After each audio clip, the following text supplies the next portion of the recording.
Bismillahirrahmanirrahim. Assalamualaikum warahmatullahi wabarakatuh. Innal hamdalillah nahmaduhu wa nasta'inuhu wa nastaghfiruh wa na'udzu billahi min syururi anfusina wa min sayyiati a'malina may yahdihillahu fala mudhillalah wa man yudlil fala hadiyalah. Asyhadu an la ilaha illallah wahdahu la syarikalah wa asyhadu anna Muhammadan abduhu wa rasuluh. Ya ayyuhalladzina amanu taqullaha haqqa tuqatih wa la tamutunna illa wa antum muslimun. Ya ayyuhan nasu taqu rabbakumul ladzi khalaqakum min nafsin wahidah wa khalaqa minha zawjaha wa batha minhuma rijalan katsiran wa nisaa. Wattaqullaha allazi tasaaluna bihi wal arham innallaha kana 'alaikum raqiba.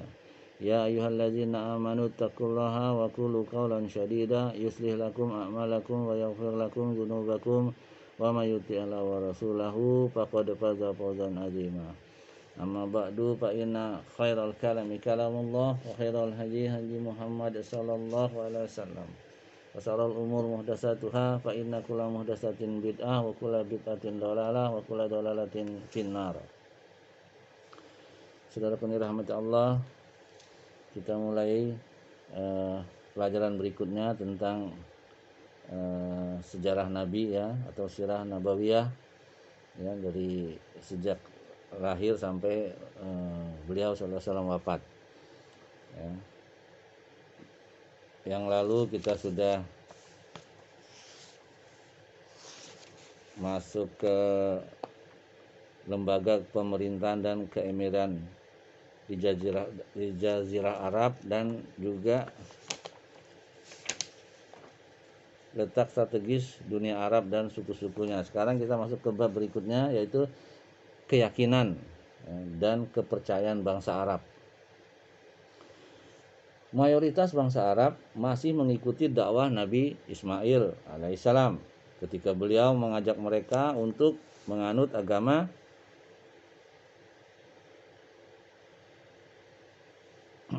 yang dibawa oleh ayahnya, yaitu Ibrahim alaihissalam.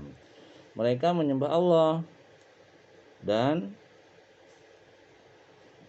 menauhidkan Allah serta mengikuti dinnya Allah, hingga lama kelamaan akhirnya mereka mulai lupa beberapa hal yang pernah diingatkan kepada mereka ya. Hanya saja masih tersisa kepada mereka ajaran tauhid dan beberapa syiar dari din Nabi Ibrahim, hingga muncullah Amr bin Luhai ya kan, Amr bin Luhai, pemimpin Bani Khuza'ah ya. Dia tumbuh di atas perilaku agung seperti perbuatan ma'ruf, bersedekah, dan antusiasme tinggi di dalam melakukan urusan-urusan agama, sehingga semua orang mencintainya dan tunduk terhadapnya karena menganggap dirinya sebagai salah seorang dari ulama besar dan wali yang dimuliakan. Amr bin Luhai ini ya. Kemudian dia berpergian ke kawasan Syam, lalu melihat penduduknya menyembah berhala-berhala. Akhirnya dia merespon positif hal tersebut dan mengiranya suatu kebenaran. Sebab Syam adalah tanah air para rasul dan diturunkannya kitab-kitab. Maka ketika pulang, dia membawa bersamanya berhala Hubal dan meletakkannya di dalam Ka'bah, lantas mengajak penduduk Mekah untuk berbuat syirik terhadap Allah, dan mereka pun menyambut ajakannya tersebut. Selang beberapa lama penduduk Hijaz mengikuti cara penduduk Mekah karena mereka adalah para pengelola Baitullah dan pemilik Al-Masjidil Haram. Tadinya udah mereka menyembah Allah, mentauhidkan Allah. Tapi sejak Amr bin Luhai ini ya dia pergi ke Sam, dia lihat di sana orang banyak menyembah berhala, makanya dia tertarik. Akhirnya mulailah ya cikal bakalnya nih, patung ya yang dibuat oleh orang-orang Sam sana, kemudian direspon oleh Amr bin Luhai ya. Akhirnya karena dia ini dianggap orang alim, dianggap orang yang panutan, makanya rakyatnya ngikutin apa yang dibawa oleh Amr bin Luhai tadi ya, yaitu namanya dia bawa itu berhala Hubal.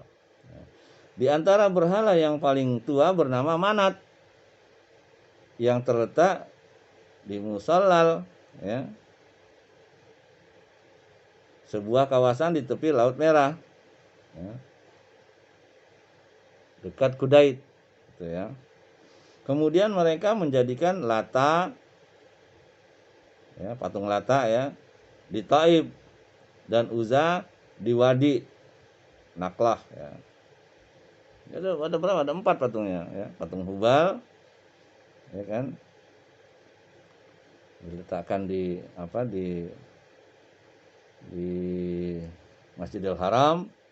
Kemudian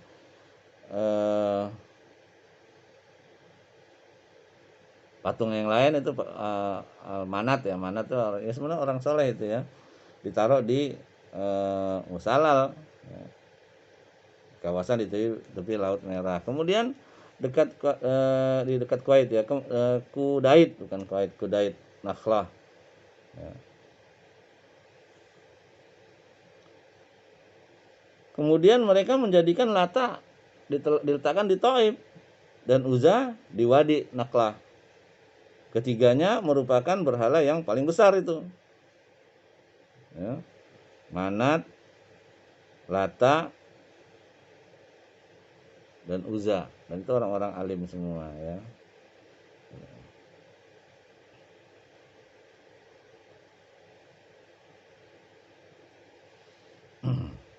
Setelah itu kesyirikan semakin merajalela dan berhala-berhala pun banyak bertebaran di setiap tempat di Hijaz.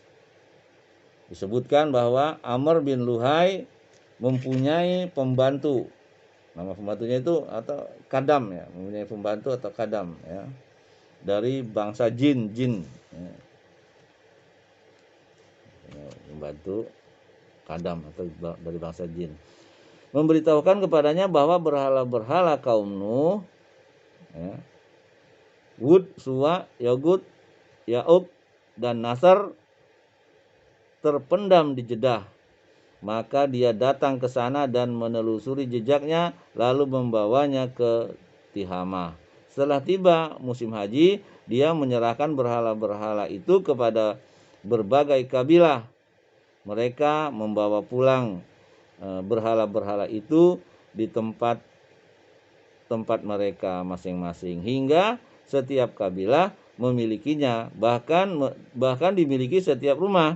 Mereka juga memajang berbagai macam berhala di Masjidil Haram. Tatkala ya di Masjidil Haram ya. Makanya kalau kita memajang-majang patung-patung itu kita ngikutin orang-orang jahiliyah dulu ya. Sebenarnya patung itu, orang mulai menyembah patung itu sebenarnya di zaman Nabi Nuh ya. Zaman Nabi Nuh yang tadi yang disebutkan seperti patung Nuh, patung Wud, Suwa, Yagut, Ya'ub, dan Nasr itu ada 4 patung itu. Dan itu orang soleh yang disembah oleh mereka. Ya. Kalau di zaman setelah Nabi Nuh ya, setelah zaman Nabi Nuh itu dicari lagi tuh patung itu sehingga ketemu ya gitu. Karena setelah ditelusurin katanya ada di Jeddah ya, terpendam di Jeddah. Untuk dibagi-bagikan ya, diduplikat sama mereka, untuk dibagi-bagikan kepada jemaah haji ya, haji yang datang. Sehingga mereka begitu pulang ya membawa berhala-berhala tersebut. Bahkan di rumah-rumah mereka sekarang ada patung-patung itu buat disembah oleh orang-orang jahiliyah dulu ya.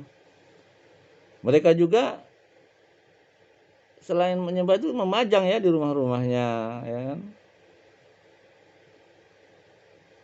Bahkan di Masjidil Haram itu patung semua, ya. Kemudian tatkala Rasulullah sallallahu alaihi wasallam menaklukkan Mekah, di sekitar Ka'bah terdapat 306 ya 360 patung berhala. Beliau memecahkan berhala-berhala itu hingga berjatuhan semuanya, lalu memerintahkan agar berhala-berhala tersebut dikeluarkan dari masjid dan dibakar. Ya. Ini setelah Mekah ditaklukkan ya oleh Nabi SAW. Gitu. Ini mendahului ceritanya nih ya, karena memang begitu ya kisahnya. Gitu. Demikianlah kesyirikan dan penyembahan terhadap berhala-berhala menjadi fenomena terbesar dan kepercayaan dan keyakinan orang-orang jahiliyah yang mengklaim bahwa mereka masih menganut agama Ibrahim. Padahal jauh sekali. Ibrahim menuhankan Allah. Bahkan Ibrahim itu dulu menghancurkan patung-patung yang dibuat oleh bapaknya di tempat peribadatan mereka. Nama bapaknya dulu nama bapaknya Ibrahim itu Azhar ya, tapi kalau nama ibunya itu tidak dijelaskan ya dalam Quran maupun dalam sejarah-sejarah ya. Hanya bapaknya aja namanya Azhar.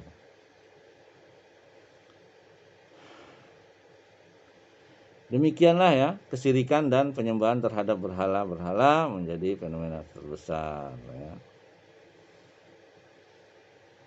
Mereka mempunyai beberapa tradisi dan prosesi-prosesi di dalam penyembahan berhala yang mayoritasnya diada-adakan oleh Amr bin Luhai. Pada itu masyarakat mengira bahwa apa yang diadakan Amr tersebut adalah bid'ah hasanah. Jadi bid'ah hasanah itu udah jadi zaman dulu ada ya. Jadi apa yang baik dibilang bid'ah hasanah. Padahal di mana kebaikannya orang menduakan Allah ya, menyembah patung. Patung yang kita buat ya. Kita buat patung. Enggak masuk akal. Kita sembah. Padahal yang buat kita. Terbantingin juga hancur tuh patung. Kadang-kadang akal manusia itu memang aneh ya. Dia bikin sendiri, dia sembah sendiri. Bahkan ada cerita ya, ada Umar bin Khattab dia cerita. Saya dulu zaman jahiliyah katanya kan ada tradisi kalau pergi kemana-kemana itu harus bawa patung. Saya lupa bawa patung, kata dia bilang begitu. Kemudian saya bukan mau menyembah, mau ibadah, saya nggak punya patung. Kemudian saya bawa kurma. Kemudian kurma itu saya bikin patung, saya sembah lah itu patung itu katanya. Kemudian setelah saya sembah, saya makan katanya. Jadi sehingga dia tertawa sendiri, kata sahabat, kenapa kau tertawa ya Umar? Ya aku membayangkan di zaman jahiliyah dulu katanya. Sungguh bodoh sekali aku katanya. Aku bikin patung, aku sembah patungnya, setelah aku sembah aku makan, katanya gitu. Ya, Masya Allah ya. Itulah. Alhamdulillah ya, dengan Umar masuk Islam, akhirnya Islam berjaya ya.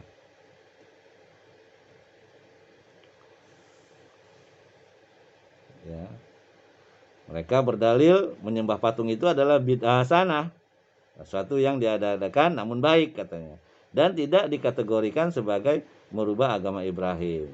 Nah, itu mereka berdalih sampai sekarang orang-orang yang melakukan bid'ah itu lalu bilang bid'ah hasanah ya.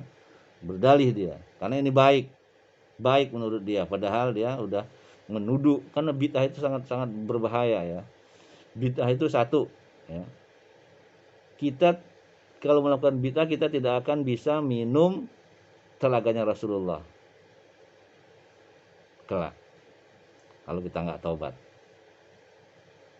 Karena ada segerombolan orang datang, itu siapa? Oh itu umatku kata Nabi. Bukan, itu umat Nabi Musa. Datang lagi. Wah itu umatku. Ya Rob. Jangan kau yang menghalau tuh malaikat. Kenapa umatku dihalau untuk minum telagaku? Kamu tidak tahu kata malaikat Jibril. Setelah kau wafat apa yang mereka lakukan? maka dia tidak dapat minum dari telaga Rasulullah yang dimana kalau kita bisa minum telaga Rasulullah itu kita tidak akan haus selama-lamanya di padang mahsyar kelak. Itu satu, ya. Kedua, orang melakukan bid'ah itu dia sudah menghina Nabi, menuduh Nabi tidak amanah, menuduh Nabi bodoh. Itu orang yang melakukan bid'ah itu. Jadi sangat berbahaya. Makanya Nabi mengatakan hati-hati dengan hal yang baru. Karena hal yang baru itu adalah bid'ah. Karena bid'ah itu adalah kesesatan. Nah, kalau kesesatan itu akan tempatnya di neraka. Kalau bid'ah hasanah, ya berarti baik. Sedangkan bid'ah hasanah itu tidak ada.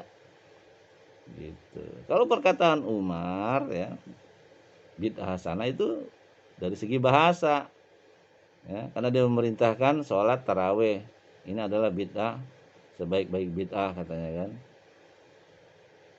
Kenapa dia berkata seperti itu? Karena di zaman Rasulullah sholat taraweh cuma dilakukan 2-3 kali, sehingga Nabi tidak teruskan. Kenapa tidak diteruskan? Karena Nabi khawatir akan menjadi wajib buat umatnya. Karena wajib berat jadinya umatnya. Sedangkan sholat 5 waktu aja berat, ya, apalagi taraweh 1 bulan penuh. Berdosa kan kalau di situ jadi wajib. Sedangkan syariatnya itu sudah ada. Jadi bukan bid'ah itu. Gitu. Yang Umar katakan itu adalah secara bahasa. Hal yang baru, karena di zaman sahabat Abu Bakar nggak ada. Di zaman Umar nggak ada. Tiba-tiba Umar punya ide. Kenapa nih orang sholat taraweh berkelompok-kelompok? Kenapa nggak disatukan aja? Karena dicari satu imam disatukan. Umar sendiri tidak ikut sholat di situ, dia sholat tetap di rumah. Gitu. Tapi itu syariat yang paling besar, gitu ya. Itu bid'ah itu bahaya, ya. Gitu. Ya. Nanti untuk bicara bid'ah sudah khusus ya, khusus pelajarannya tentang tauhid gitu ya. Karena kalau tauhid lawannya kesyirikan. Ya. Kalau bid'ah lawannya sunnah. Saudaraku dirahmati Allah, di antara proses penyembahan berhala yang mereka lakukan adalah yang pertama, berdiam lama di hadapan berhala. Istilahnya itikaf ya, berdiam dia lama di hadapan berhala ya, bukan sampai menangis segala macam itu kan. Berlindung kepadanya, menyebut-nyebut namanya dan meminta pertolongan tatkala menghadapi kesulitan serta berdoa kepadanya agar ia memenuhi hajat mereka dengan keyakinan bahwa berhala-berhala itu bisa memberikan syafaat di sisi Allah dan mewujudkan apa yang mereka inginkan. Ya, kebodohan manusia. Ya, berhala dia bikin sendiri, dia beli atau kemudian disembah, berdoa kepadanya, nggak masuk akal sekali atau otaknya gimana gitu ya. Namanya zaman jahiliyah ya. Penyembahan yang kedua, menunaikan haji dan tawaf di sekeliling berhala, seraya menghinakan diri di sisinya dan bersimpuh sujud kepadanya. Nauzubillah ya, Masya Allah. Yang ketiga, melakukan takarrub kepada berhala mereka dengan berbagai bentuk persembahan, ya, menyembelih untuk si patung, ya, untuk berhala tersebut, berkorban, ya, dengan menyebut nama-nama patung tersebut, ya, pada saat menyembelih, dan itu kesyirikan yang paling besar. Tuh. Ya. 2 jenis penyembelihan ini telah disebutkan disebutkan Allah dengan firman-Nya, wa ma zubiha 'alan nusub. Surat Al-Maidah ayat 3. Ya. Wa ma zubiha 'alan nusub. Artinya dan diharamkan atas kalian apa yang disembelih untuk berhala. Dagingnya juga haram, nggak boleh kita makannya kalau ada orang menyembah atas nama selain Allah. Dalil yang kedua yaitu surat Al-An'am ayat 121. Nah, tadi ayatnya itu surat Al-Maidah ya. Ayat yang ketiga ya. Sekarang surat Al-An'am ayat 121. Wala ta'kulu mimma lam yuzkarismullahi alaih. Dan janganlah kalian memakan binatang-binatang yang tidak disebut nama Allah ketika menyembelihnya. Makan aja nggak boleh. Ya kan? Kalau menyembelih ayam kita tidak menyebut nama Allah, menyebut nama patung. Ya. Haram dagingnya. Ya. Terus penyembahan mereka yang keempat, jenis takarub yang lain mengkhususkan sesuatu dari makanan dan minuman yang mereka pilih untuk disajikan kepada berhala. Artinya sesajen-sesajen ya. Di Indonesia banyak tuh begitu tuh. Pikirannya benar ya. Dan juga mengkhususkan bagian tertentu dari hasil panen dan binatang ternak mereka. Di antara hal yang lucu adalah perbuatan mereka mengkhususkan bagian yang lain untuk Allah.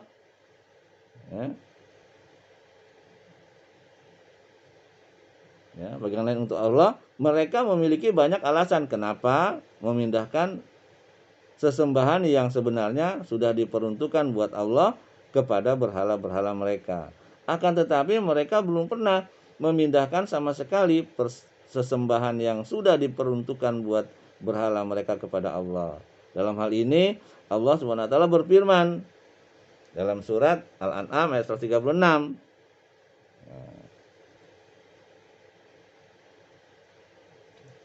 Yang artinya, dan mereka memperuntukkan bagi Allah satu bagian dari tanaman dan ternak yang diciptakan Allah. Lalu mereka berkata sesuai dengan persangkaan mereka, ini untuk Allah dan ini untuk berhala-berhala kami. Maka saji-sajian yang diperuntukkan bagi berhala-berhala mereka tidak sampai kepada Allah, dan sajian-sajian yang diperuntukkan bagi Allah, maka sajian-sajian itu sampai kepada berhala-berhala mereka. Amat buruklah ketetapan mereka itu. Nauzubillah ya. Al-An'am ayat 136. Kemudian yang kelima, persembahan mereka ya. Di antara jenis takarub atau mendekatkan diri mereka kepada togut itu ialah dengan bernazar, menyajikan sebagian hasil tanaman dan ternak untuk berhala-berhala tersebut, sebagaimana disinyalir dalam firman Allah berikut ya, dalam surat Al-An'am juga ayat 138 ya. A'udzubillahi minasyaitonirrajim. Wa qalu hazihi an'amu wa harthun hijrun la yat'amuha illa man nasha'u bi za'mihim wa an'amun hurrimat zuhuruha wa an'amul la yazkuruna asmallahi 'alaiha yazkuruna asmallahi 'alaiha iftira'an 'alaihi. Artinya, dan mereka mengatakan inilah binatang ternak dan tanaman yang dilarang, tidak boleh dimakannya kecuali orang yang kami kehendaki. Menurut anggapan mereka, dan ada binatang ternak yang diharamkan menungganginya dan binatang ternak yang mereka tidak menyebut nama Allah di waktu menyembelihnya. Hanya semata-mata membuat-buat kedustaan terhadap Allah. Ya. Al-An'am ayat 138. Insyaallah ya. Kemudian ya, prosesi penyembahan mereka yang keenam, di antaranya lagi ritual al-bahirah dan as-sa'ibah dan al-wasilah. Al-Hami Ibnu Ishaq berkata, al-bahirah ialah anak betina dari as-sa'ibah, yaitu onta betina yang telah beranak 10 betina secara berturut-turut dan tidak diselingi sama sekali oleh si jantan ya. Onta semacam inilah yang dilakukan terhadapnya ritual as-sa'ibah ini. Jadi kalau onta melahirkan 10 betina ya, 10 betina tidak ada diseling dengan jantan, maka dipersembahkan sebagai ritual sa'ibah. Ia tidak boleh ditunggangi, tidak boleh diambil bulunya, susunya, tidak boleh diminum kecuali oleh tamu. Jika kemudian melahirkan anak betina lagi, maka telinganya dibelah. Ya kan? Percayaan mereka seperti itu. Setelah itu, ia dibiarkan lepas bersama induknya. Tidak ditunggangi, tidak boleh diambil bulunya, serta tidak boleh diminum susunya kecuali oleh tamu, sebagaimana yang diperlakukan terhadap induknya. Nah, itu sa'ibah. Al-bahirah ya, penyembahan dia dengan ritual al-bahirah tadi itu as-sa'ibah ya. Unta beranak ada 10 betina, tidak diselingkan dengan laki. Nah, itu dipersembahkan namanya sa'ibah. Kemudian lahir lagi betina lagi, maka digunting telinganya atau dipotong telinganya, kemudian dilepas ya. Tidak boleh diminum, tidak boleh diambil bulunya, tidak boleh dimakan susunya.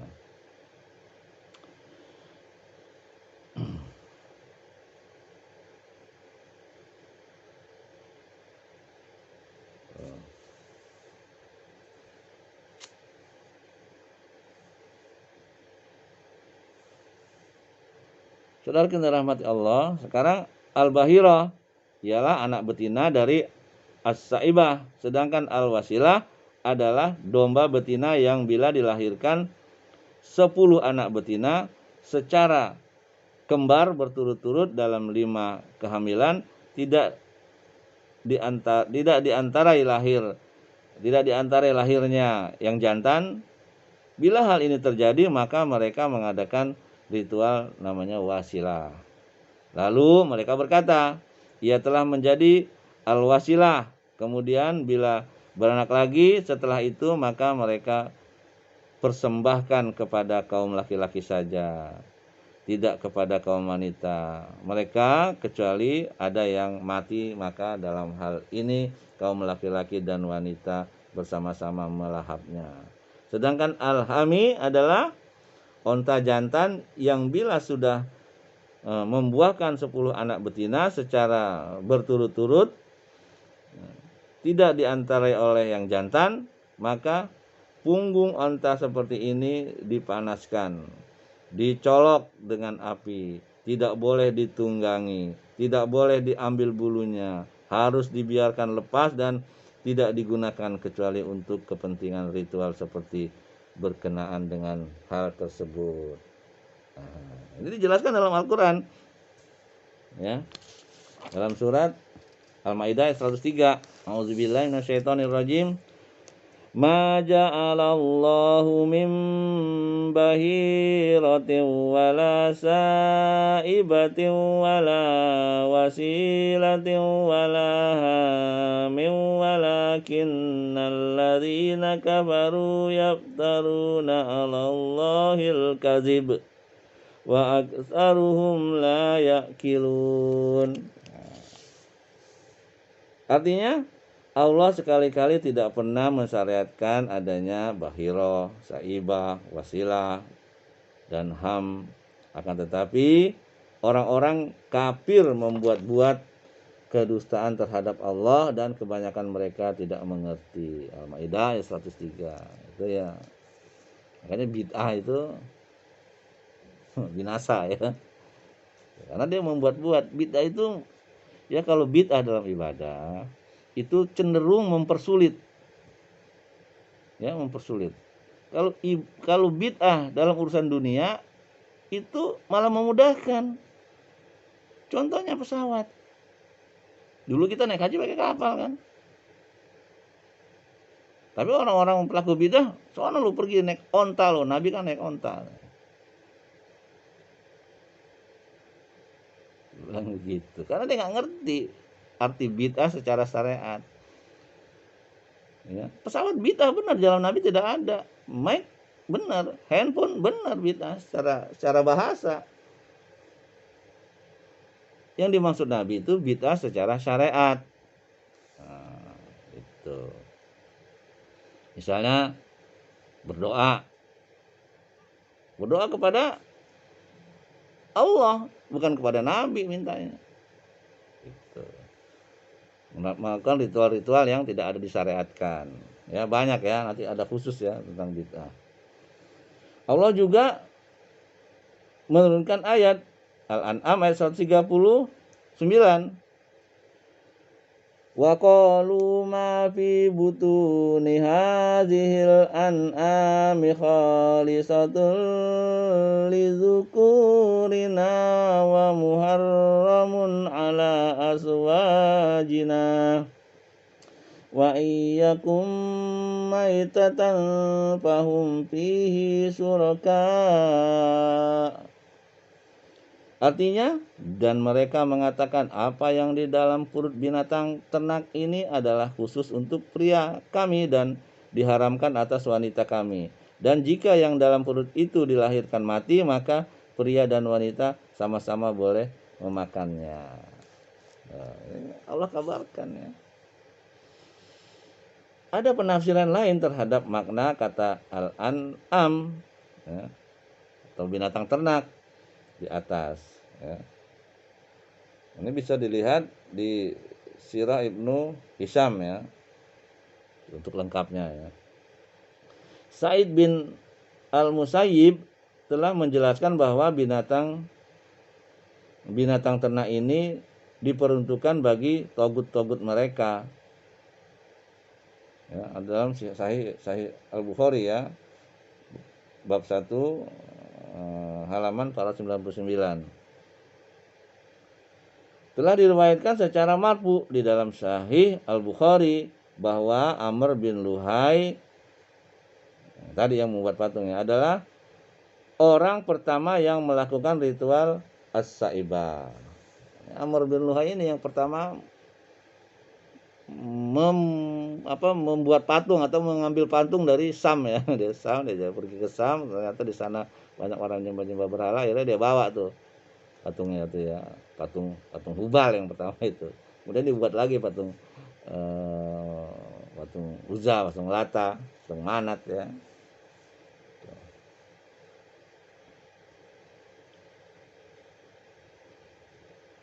Semua hal di atas dilakukan oleh bangsa Arab terhadap berhala-berhala mereka karena meyakini bahwa hal itu bisa mendekatkan mereka kepada Allah, menyampaikan mereka kepadanya, dan dapat memberi syafaat di sisinya sebagaimana yang dinyatakan dalam Al-Qur'an.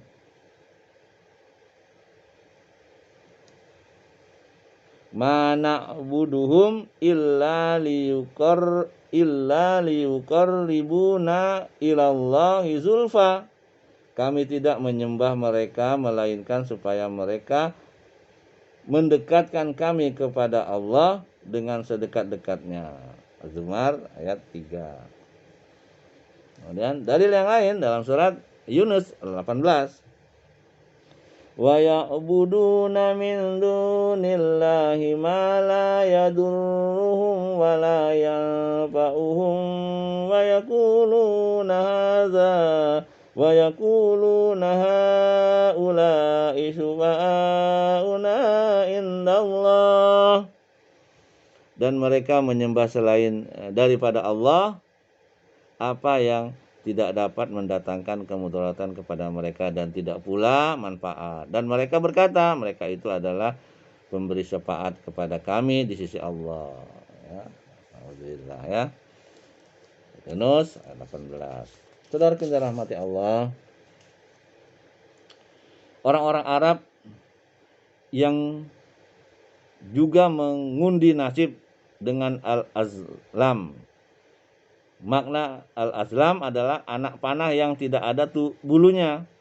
Al-azlam disebut ada 3 macam. Yang pertama bertuliskan ya. Yang kedua bertuliskan tidak. Dan yang ketiga bertuliskan diabaikan. Jadi tulisannya ya, tidak, dan diabaikan. Macam-macam aja ya. Zaman jahiliyah kaum Arab. Mereka mengundi nasib dengan itu untuk menentukan aktivitas apa saja yang akan dilakukan seperti bepergian, menikah, dan lain-lain. Jika yang keluar bertuliskan ya, mereka melaksanakannya. Dan jika yang keluar tulisannya tidak, mereka menangguhkannya pada tahun itu hingga mereka melakukannya lagi. Dan jika yang muncul bertuliskan diabaikan, mereka mengulangi undiannya. Dalam undian terakhir ini ada jenis ungkapan dengan tulisan air dan tebusan.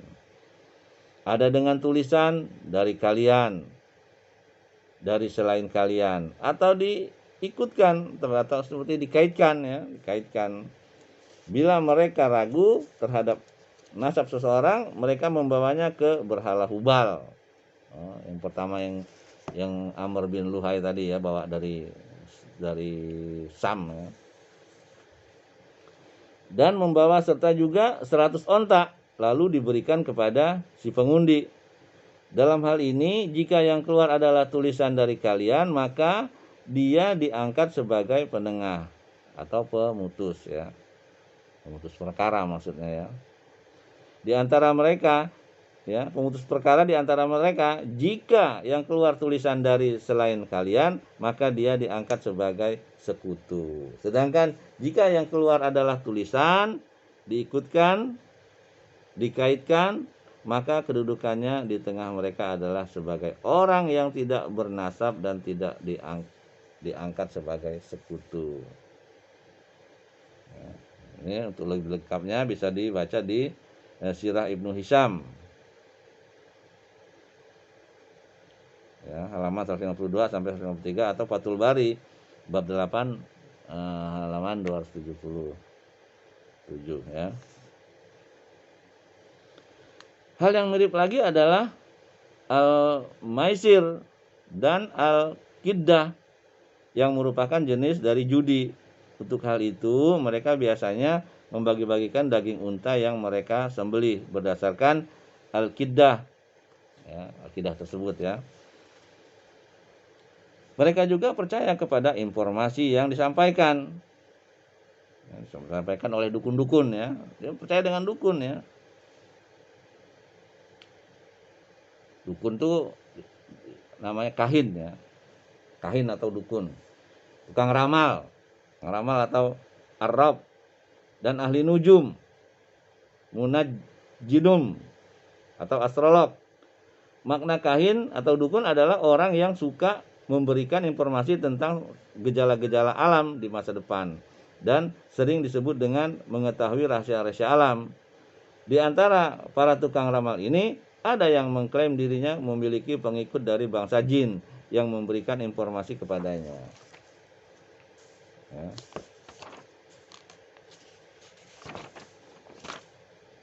Ada pula yang mengklaim mengetahui hal-hal yang gaib berdasarkan pemahaman yang diberikan kepadanya.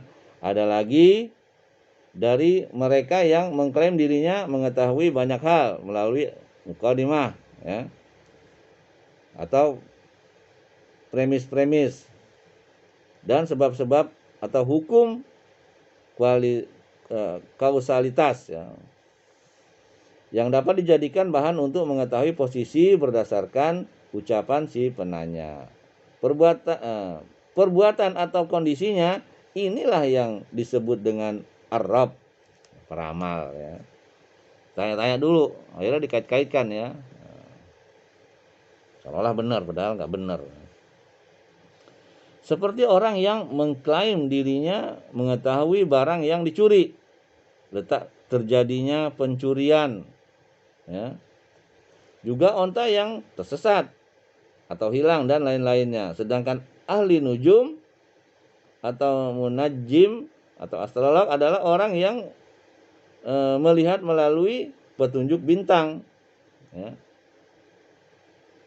Lalu memperkirakan peredarannya dan waktunya, agar dengan begitu dia bisa mengetahui berbagai gejala alam dan peristiwa-peristiwa yang akan terjadi di masa depan.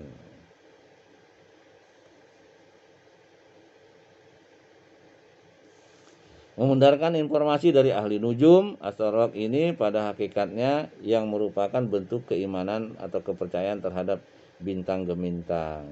Di antara keyakinan mereka terhadap bintang gemintang adalah keyakinan terhadap anwa atau simbol tertentu yang dibaca sesuai dengan posisi bintang.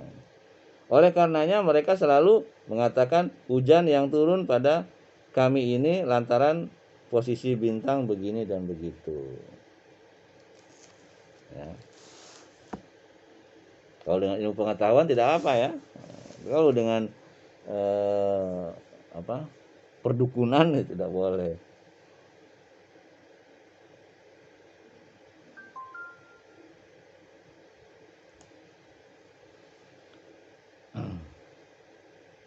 Kemudian selanjutnya ya,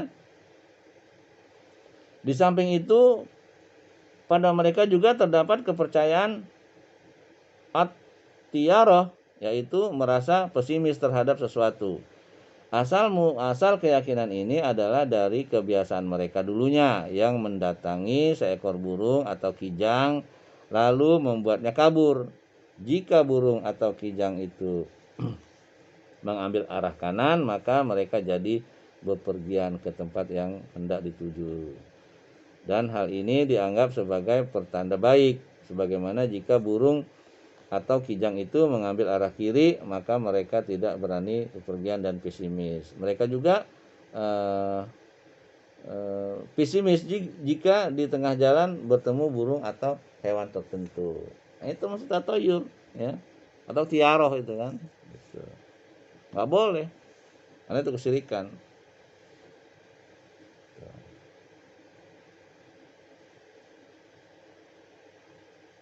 Mengikuti arah burungnya ke kanan baik, burung ke kiri jelek. Nah, benar ini. Tak berbeda jauh dengan hal ini adalah kebiasaan mereka yang menggantungkan ruas tulang kelinci dengan kepercayaan bahwa hal itu dapat menolak bala. Juga pesimis dengan sebagian hari-hari, bulan-bulan, hewan-hewan, rumah-rumah atau wanita-wanita. Begitu juga keyakinan terhadap penularan penyakit dan burung hantu yang mereka yakini membawa kesialan. Ya, mereka percaya bahwa orang mati terbunuh jiwanya tidak tentram jika dendamnya tidak dilampiaskan. Lalu ruhnya bisa menjadi burung hantu yang berterbangan di tanah lapang atau di padang Sahara. Saya berteriak, haus, haus, beri aku minum, beri aku minum. Dan bila dendamnya telah dilampiaskan, maka ruhnya merasa tenang dan tentram kembali. Ya, zaman jahiliyah nggak ada itu. Dalam syariat Islam, kalau sudah mati ya mati dia. Mau dibunuh ke apa? Tergantung bunuh dia nanti disiksa di neraka. Di akhirat nanti dia menyiksa dirinya itu bunuh diri terus dia. Gitu. Orang-orang jahiliyah masih dalam kondisi kehidupan demikian. Tetapi ajaran Nabi Ibrahim masih tersisa pada mereka dan belum ditinggalkan semuanya. Seperti pengagungan terhadap Baitullah, ya, Ka'bah. Bertawaf, haji, umroh, wukuf di Arafah dan Musdalifah. Serta mempersembahkan kurban berupa onta. Ya, onta sembelihan ya.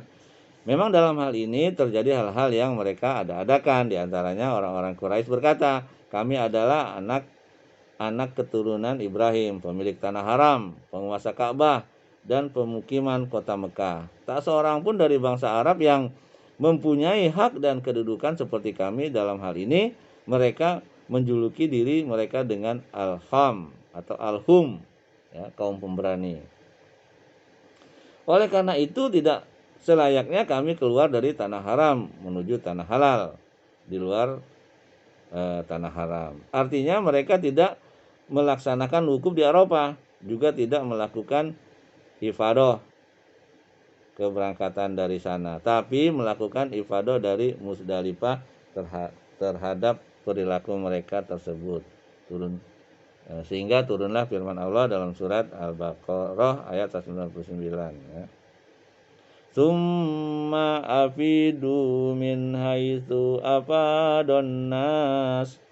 Kemudian bertolaklah kalian dari tempat bertolaknya orang-orang banyak.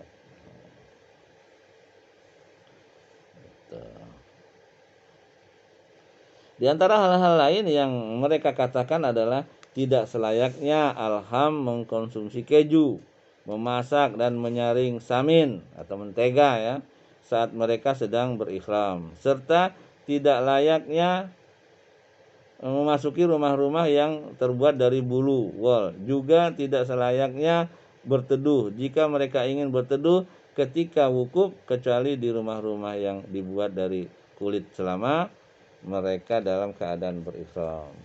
Itu hajinya orang jahiliyah, itu nggak benar.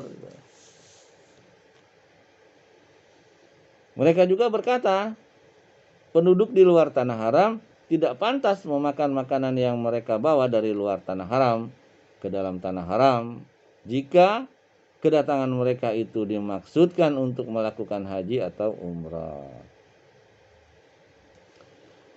Hal lainnya yang mereka buat-buat adalah melarang orang yang datang dari luar tanah haram bertawaf bila untuk pertama kalinya mereka datang, kecuali dengan mengenakan pakaian kebesaran al-hum.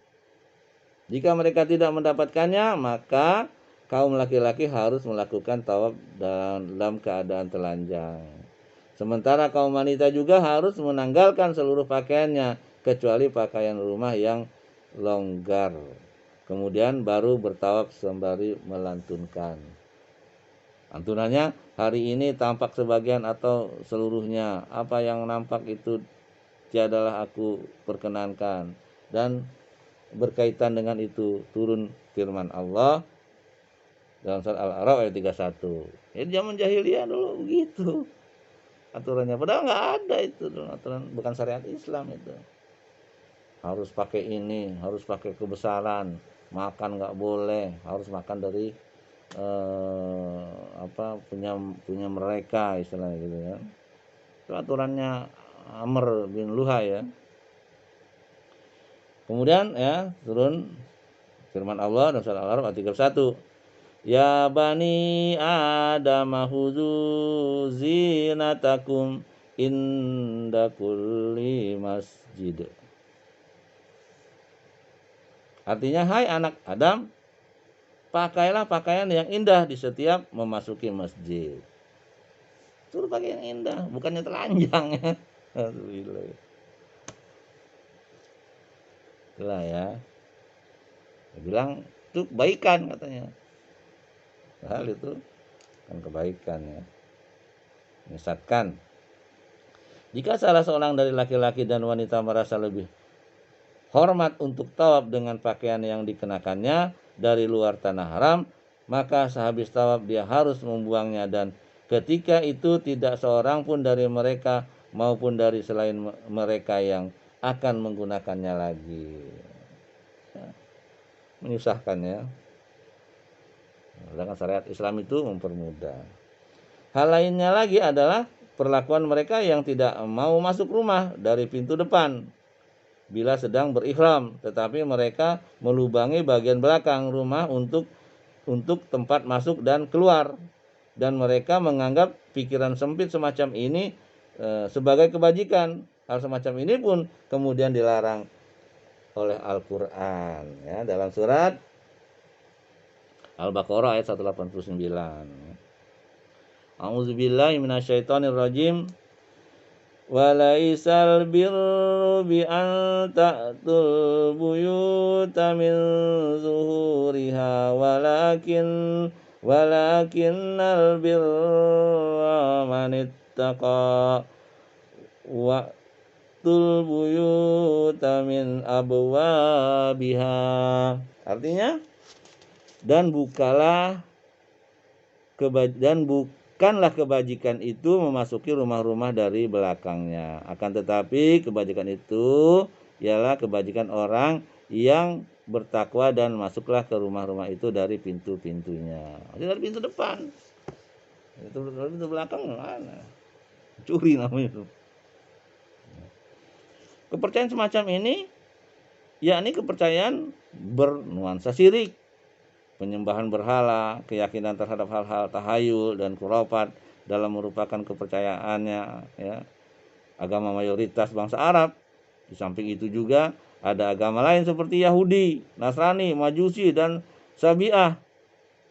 Ya, banyak agama-agama zaman dahulu itu ya, sebelum adanya Islam ya. Agama-agama ini juga mendapatkan jalan untuk memasuki distrik yang ditempati oleh bangsa Arab.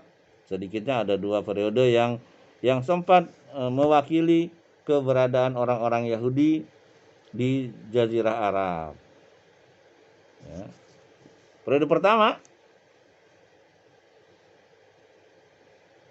proses hijrahnya yang mereka lakukan pada periode menaklukkan bangsa Babilonia dan Assyria di Palestina. Dan hal ini terjadi akibat adanya tekanan terhadap orang-orang Yahudi. Luluh lantahnya negeri mereka dan hancurnya rumah ibadah mereka yang dilakukan oleh Nabukadnezar pada tahun 587 sebelum Masehi. Serta ditawannya sebagian besar mereka yang kemudian dibawa ke Babilonia. Hanya saja sebagian mereka yang lain meninggalkan negeri Palestina menuju Hijaz dan bermukim di sekitar distrik bagian utara. Itu periode pertamanya seperti itu ya.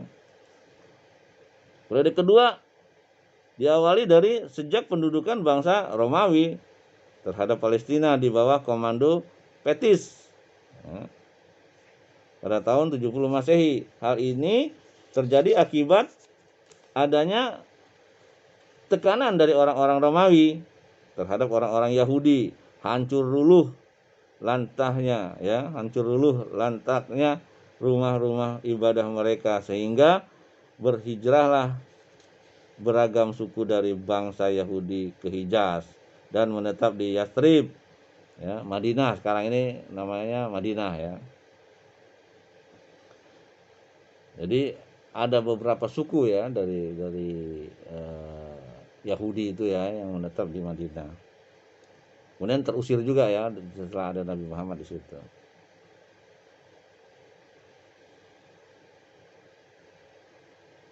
Khaybar dan Taima, di sana mereka mendirikan perkampungan, istana-istana dan benteng-benteng. Agama Yahudi tersebar di kalangan bangsa-bangsa Arab melalui kaum imigran Yahudi tersebut.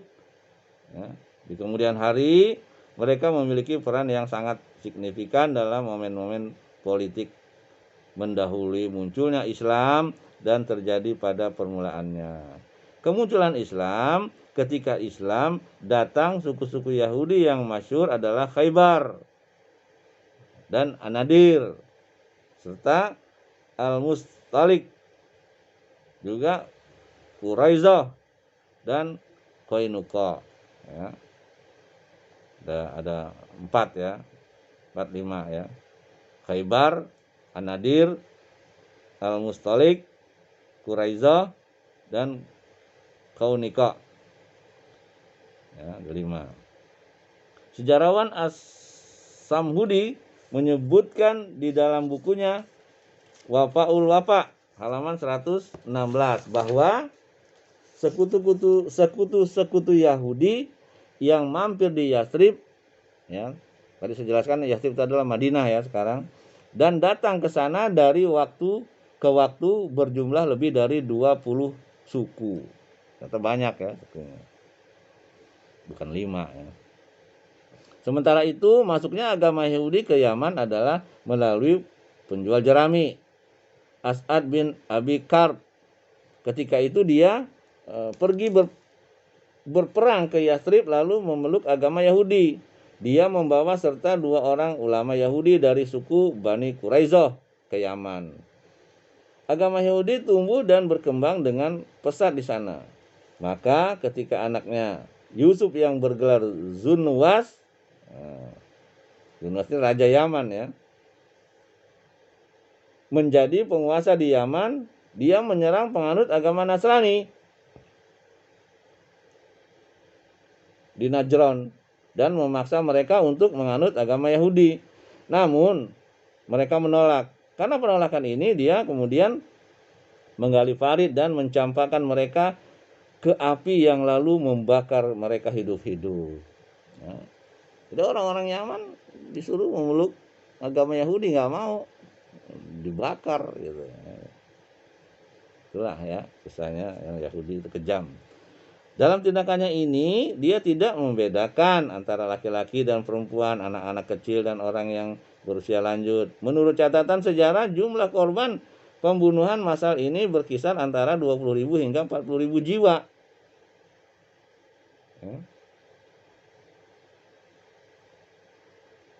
Ini juga bisa dilihat di kitab Ibnu Hisham ya, halaman 22 sampai 36. Demikian pula kitab-kitab tafsir dalam penafsiran surat Al-Buruj ya. Al-Buruj itu 1 sampai 9 kalau nggak salah ya. Itu bisa dilihat di tafsir Ibnu Katsir ya. Peristiwa itu terjadi pada bulan Oktober tahun 523 Masehi. Ya. Al-Quran menceritakan sebagian dari drama tragis tersebut dalam surat Al-Buruj tentang Ashabul Ukhdud ya. Itu dari ayat 1 sampai ayat 9 ya. Sedangkan agama Nasrani masuk ke Jazirah Arab melalui pendudukan orang-orang Habasyah dari Romawi. Pendudukan orang-orang Habasyah yang pertama kali terhadap Yaman terjadi pada tahun 340 Masehi dan berlangsung hingga tahun 378 Masehi. Pada masa itu, gerakan Kristenisasi mulai merambah distrik-distrik di Yaman. Tak berapa lama dari masa ini datanglah ke Najran. Ya. Seorang yang dikenal sebagai ahli zuhud, doanya mustajab dan juga dianggap mempunyai kekaromahan atau kekeramatan. Orang ini dikenal sebagai Pimiyun. Dia mengajak penduduk Najran untuk memeluk agama Masehi, agama Nasrani maksudnya ya. Mereka melihat tanda-tanda ketulusan dirinya dan kebenaran agamanya yang karenanya mendorong mereka untuk menerima dakwahnya yang bersedia memeluk agama Nasrani.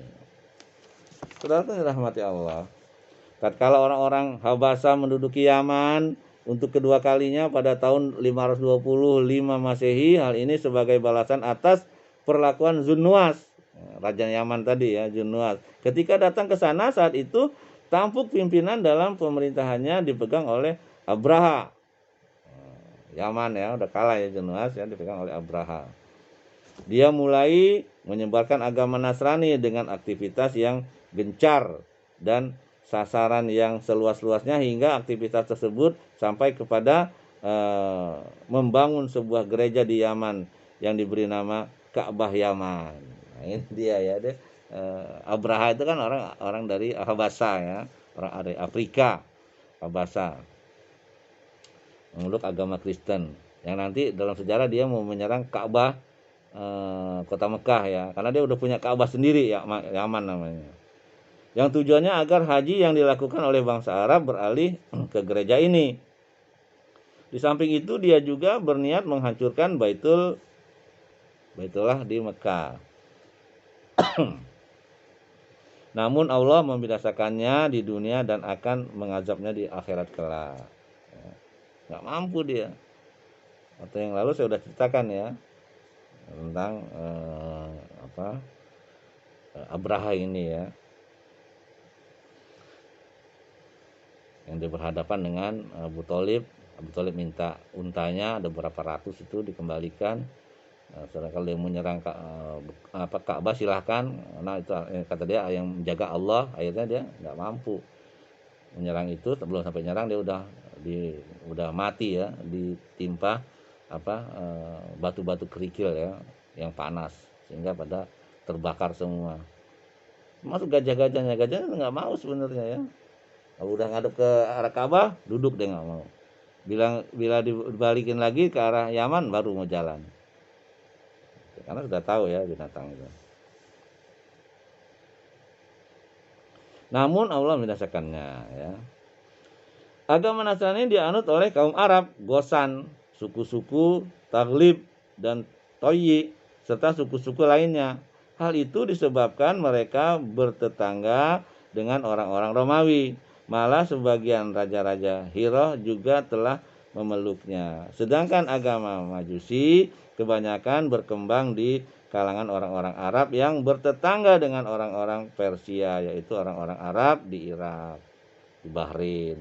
Tempatnya di Ahsa ya. Hajar dan kawasan tepi pantai Teluk Arab yang bertetangga dengannya.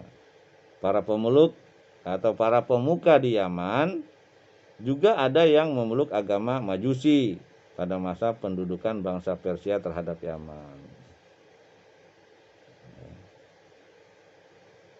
Di sini menyembah matahari ya, menyembah api.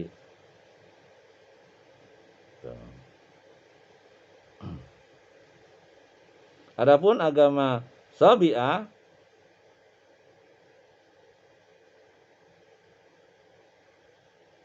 menurut penemuan yang dilakukan melalui penggalian dan penelusuran peninggalan-peninggalan sejarah di negeri Irak dan lain-lainnya menunjukkan bahwa agama tersebut dianut oleh kaum Ibrahim dari suku Kaldaniun atau Kaldaniin, Chaldeans.